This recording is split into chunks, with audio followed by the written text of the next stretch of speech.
Board के मेरे शेर और शेरनियों, मैं आशा करता हूं कि आप सभी लोग अच्छे होंगे, स्वस्थ होंगे और मस्त होंगे। तो साथियों, जैसा आप लोगों को पता है कि जो 2025 की परीक्षाएं वह फरवरी महीने में स्टार्ट होने वाली है यूपी बोर्ड की। तो साथियों, आज हम अपना 9th क्लास का सिलेबस स्टार्ट करते हैं। तो जो हम स्टार्ट करेंगे, आज पहला चैप्टर स्टार्ट करेंगे 9th क्लास में, वो है हमारी संख्या पद्धति। तो संख्या पद्धति के बारे में चैप्टर स्टार्ट करने से पहले हम उसके बारे में, संख्याओं के बारे में कुछ समझ लेते हैं। तो साथियों, जैसे हम जानते हैं संख्या पद्धति जो चैप्टर है हमारा संख्या पद्धति, साथियों इसके अंदर जो है सबसे ज्यादा संख्याओं का रोल है। देखो, संख्या की बात करें हम, संख्या जो है वो कितने तरीके की होती है, संख्या कितने प्रकार की होती है। तो साथियों, संख्या जो है हमारी दो प्रकार की होती है। हमेशा याद रखना, संख्या दो प्रकार की होती है मुख्य रूप से संख्या कितने प्रकार की होती है? दो प्रकार की। पहली है हमारी वास्तविक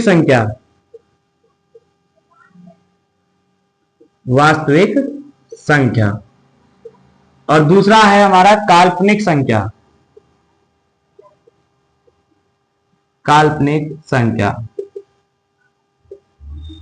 साथियों, जैसा कि हमें पता है कि काल्पनिक संख्या और वास्तविक संख्या, देखो वास्तविक संख्या कौन सी होती है? वास्तविक संख्या वह संख्या होती है जो काउंटिंग करने के काम आती है, जो काउंटिंग या गणना करने के काम आती है, वह हमारी वास्तविक संख्या होती है। और काल्पनिक संख्या, तुम आप ही खुद समझ लो कि काल्पनिक का अर्थ क्या है? किसी चीज की कल्पना करना, किसी चीज को इमेजिन करना। एक इमेजिनरी नंबर जो है उसे हम बोलते हैं काल्पनिक संख्या, जिस संख्या की हम कल्पना करते हैं। जैसे -√2, ये हमारी वास्तविक संख्या नहीं है, ये जो संख्या है वह एक काल्पनिक संख्या है, क्योंकि -√2 है, इसे हम रूट से बाहर नहीं निकाल सकते। अभी आपके पास होता 4, तो ये तो रूट से बाहर आ जाएगा, तो ये संख्या कैसी होगी? वास्तविक। लेकिन अगर ये हो जाए -4, तो ये जो संख्या है वह रूट से बाहर नहीं आएगी, तो ये संख्या हो जाएगी हमारी काल्पनिक संख्या। तो अभी जो काल्पनिक संख्या का रोल है हमारे सिलेबस के अंदर कुछ भी नहीं है। ये जो रोल देखने को मिलेगा हमें 11th क्लास में जब कॉम्प्लेक्स चैप्टर पढ़ेंगे उसमें देखने को मिलेगा, इसमें इसका कोई भी रोल नहीं है। आज हम जो पढ़ेंगे वो वास्तविक संख्या के बारे में पढ़ेंगे। देखो, वास्तविक संख्या के अंदर आती है हमारी प्राकृतिक संख्या, दूसरी आती है पूर्ण संख्या, और तीसरी आती है हमारे पूर्णांक, चौथा आता है हमारा परमेय संख्या,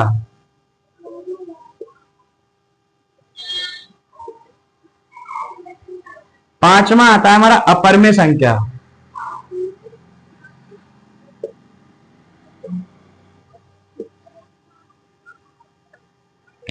साथियों संख्या आगे के लिए और भी अभाज्य संख्या है, भाज्य संख्या है, सम संख्या है, विषम संख्या है, वह सभी हमारी वास्तविक संख्या के अंतर्गत आती है।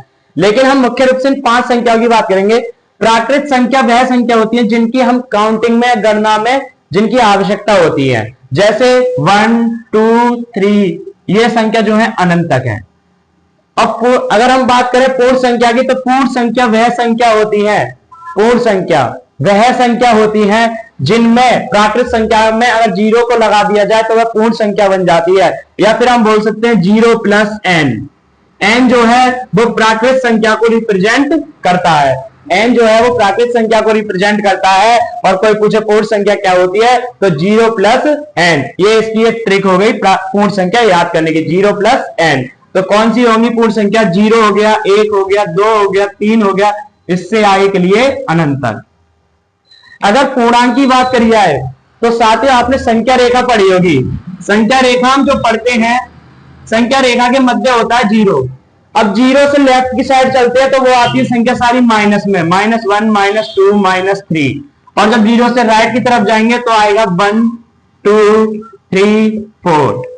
ये होता है हमारा पूर्णांक। पूर्णांक में संख्या माइनस से प्लस की ओर जाती है, ये होते हैं हमारे पूर्णांक। 0 इसे लिखेंगे हम -1, -2, -3, -4, 0, इस तरीके से -4, -3, -2, -1, 0, 1, 2, 3, 4, इस तरीके से पूर्णांक हो जाएंगे। अब बात करी जाए परमेय संख्या की कि परमेय संख्या क्या होती है। देखो साथियों, परमेय संख्या क्या होती है? परमेय संख्या के लिए वह संख्या जिसे हम p बटा q के रूप में लिख सकते हैं, वह संख्या जिसे हम p बटा q के रूप में लिख सकें, और p और q जो हो वह पूर्णांक हो। p और q क्या हो? पूर्णांक हो। और q क्या नहीं होना चाहिए? q जो है हमारा नॉट इक्वल टू 0 हो। q हमारा 0 के बराबर नहीं होना चाहिए। अगर अपरमेय संख्या की बात करें, देखो परमेय संख्या और अपरमेय संख्या में एक ही डिफरेंट है कि परमेय संख्या जो है उसका मान निश्चित होता है, लेकिन अपरमेय संख्या का कोई मान निश्चित नहीं होता है। अपरमेय संख्या का मान निश्चित नहीं होता है। √2 हो गया, क्या है ये? हमारी अपरमेय संख्या। यह ऐसी संख्या जो रूट से बाहर नहीं आएंगी वह क्या कहलाएंगी? अपरमेय संख्या। ऐसी संख्या जो रूट से बाहर नहीं आ सकती क्या कहलाएंगी? अपरमेय संख्या। तो साथियों, अब तक तो रही है हमारी बेसिक नॉलेज जो हमें संख्याओं के बारे में लेनी थी, लेकिन इसके बाद हम चलते हैं अपने चैप्टर की ओर कि हमारी जो पहली एक्सरसाइज है 1.19 क्लास की वह क्या कहती है, और इसके हम कुछ क्वेश्चन करेंगे। ठीक है साथियों, अब आगे के लिए ऐसे कर देते हैं हम रफ, फिर उसके बाद आगे के लिए चलेंगे।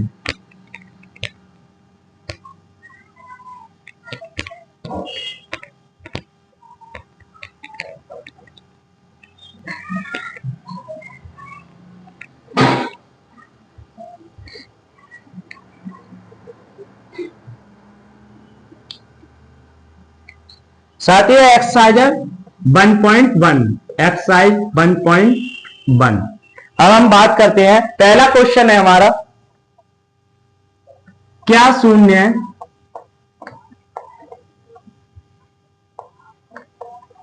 एक परमेय संख्या है?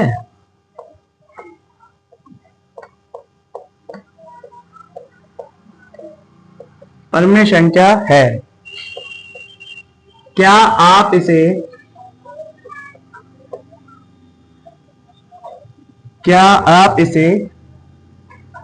p बटा q के रूप में व्यक्त कर सकते हैं?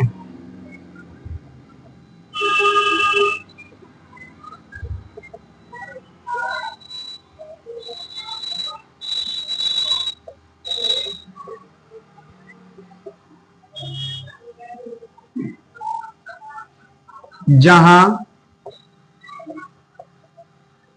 p और q पूर्णांक हैं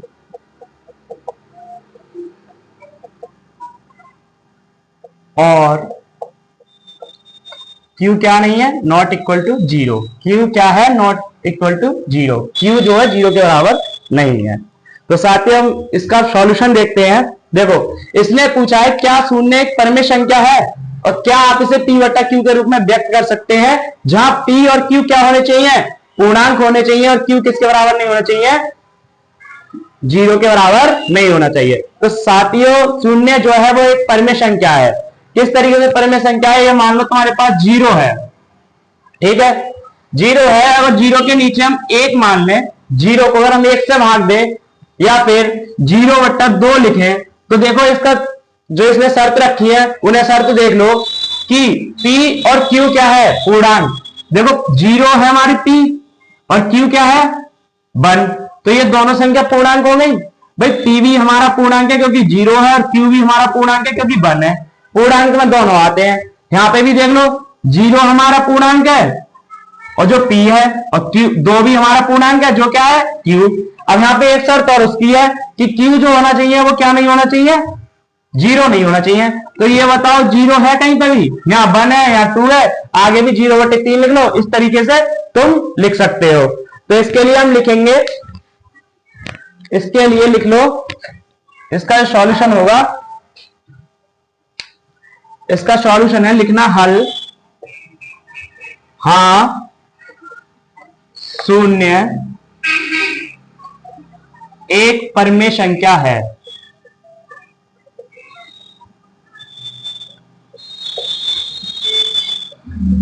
हाँ, शून्य एक परमेय संख्या है क्योंकि, इसे छोड़ो, इसे मत लिखना। हाँ, शून्य एक परमेय संख्या है लिख सकते हैं जैसे 0/1, 0/2, 0/3। ब्रैकेट में लिख देना, यहां पी और क्यू पूर्णांक हैं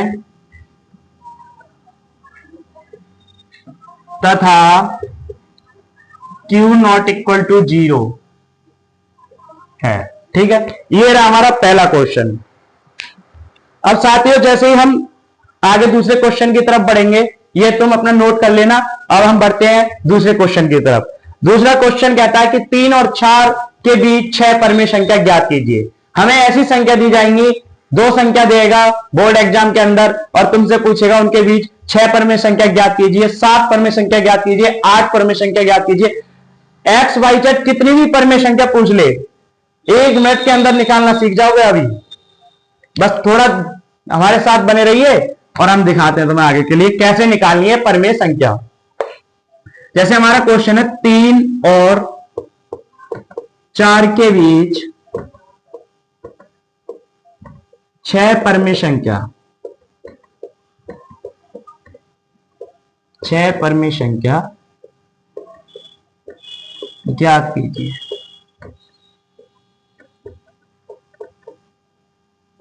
ये है हमारा क्वेश्चन। तो दोस्तों इसमें करना कुछ नहीं है, एक सीधा सा फंक्शन है उसे याद रखना। ये जो इसमें सीधा सा फंडामेंटल है उसे याद रखना, एक फंक्शन है उसे याद रखना कि हम लिखेंगे इसमें हल। हमें क्या करना है, 3 और 4 के बीच 6 परमेय संख्या ज्ञात करनी है। तो हम लिखेंगे 6 परमेय संख्या ज्ञात करने के लिए, 6 परमेय संख्या ज्ञात करने के लिए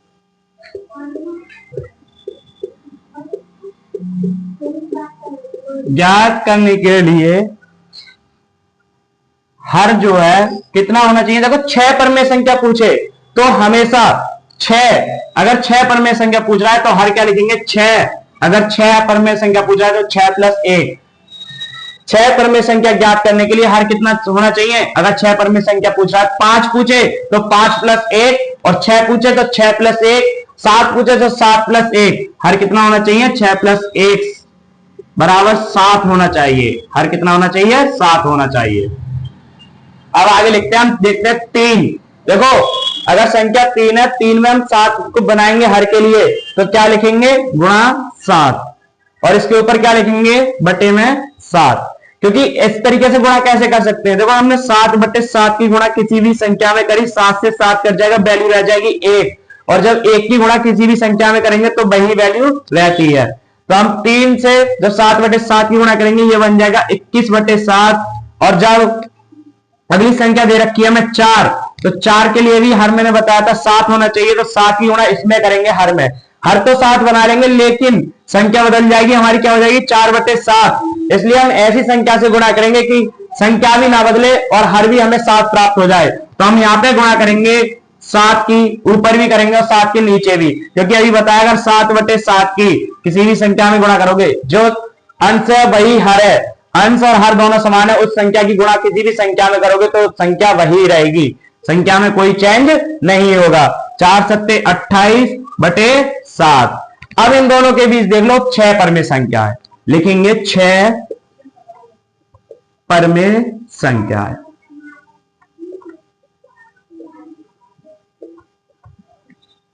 क्या होगी, 21 के बाद आएगा 22 बटे 7, 23 बटे 7, 24 बटे 7, 25 बटे 7, 26 बटे 7, 27 बटे 7। ये रहा हमारा आंसर। तो दोस्तों था ना मजेदार। अब आप किसी भी संख्या का, किन्हीं भी दो संख्याओं के बीच की कितनी भी परमेय संख्या निकाल लेना, बिल्कुल आराम से निकालोगे, कोई दिक्कत नहीं होगी। तो साथियों आज की जो क्लास है हम यहीं पर रोकेंगे, और थोड़ी देर के लिए मैं तुम्हें होमवर्क दे रहा हूं, 2-3 सवाल होमवर्क में करके देखना और फिर बताना मुझे नेक्स्ट डे कि सवाल हुए या नहीं हुए। ये कर देता हूं मैं रफ, होमवर्क में है ये। होमवर्क में पहला क्वेश्चन है 4 और 5 के बीच 7 परमेय संख्या ज्ञात करो।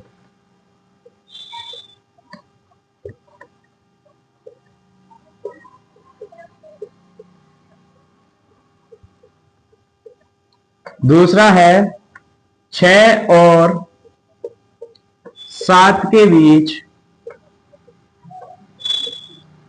8 परमेय संख्या ज्ञात करो।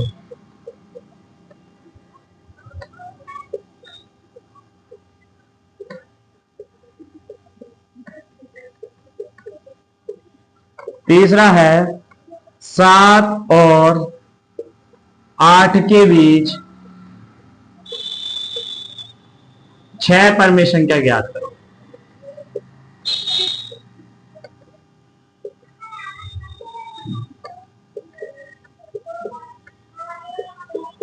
ये 3 क्वेश्चन आपके होमवर्क में रहेंगे। तो साथियों मिलते हैं हम नेक्स्ट वीडियो में, तब के लिए धन्यवाद।